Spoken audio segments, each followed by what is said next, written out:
The next question I want to go through with you is question 3 on higher, but this is part B in question 14 on the intermediate paper. Okay, so a rectangle has a width of 4x minus 10. So we've even got a diagram down here so we can visualize. It says A, given that x is a whole number, explain why the value of x cannot be less than 3. So what this suggests to me is that when it's smaller than 3, something's not right. Okay, so we've got to do something to show what happens.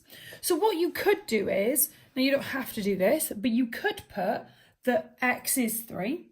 So let's say that x equals 3. And let's replace x, so substitute x with 3 in here.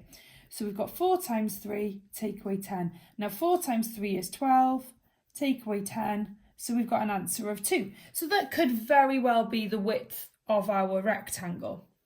What happens when it becomes less than 3? So let's try x equals 2.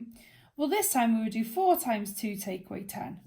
And 4 times 2 is 8, take away 10. Now 8 take away 10 gives me negative 2. Now it is impossible, you cannot have a negative length of a shape. So given that it's a whole number, explain why x cannot be less than 3, because it makes the width a negative. And that's all you have to put.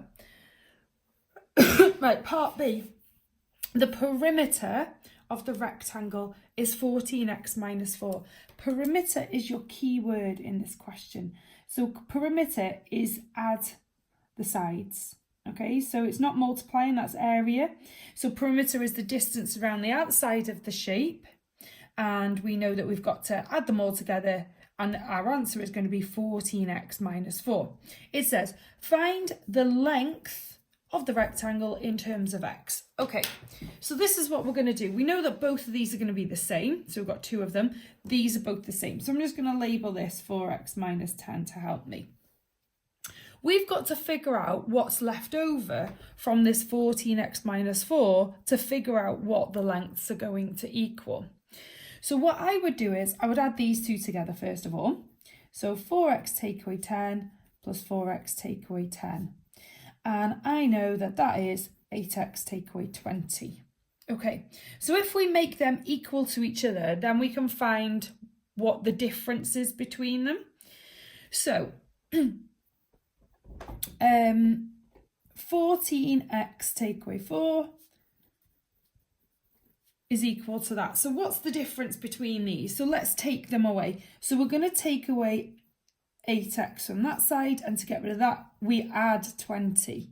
So we're going to take away 8x and add 20. And this is where the mistake was made. You were just taking 20 away from it. But to find the difference, when you take them away, it becomes the plus.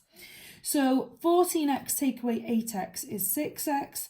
4 take away 20 is 16.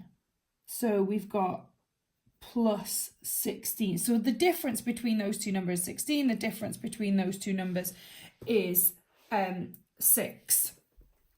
Right, I know that that means both of those are equal to that. So all I have to do is divide it by 2 and it gives me the answer of 3x plus 8. So that is the length of my rectangle.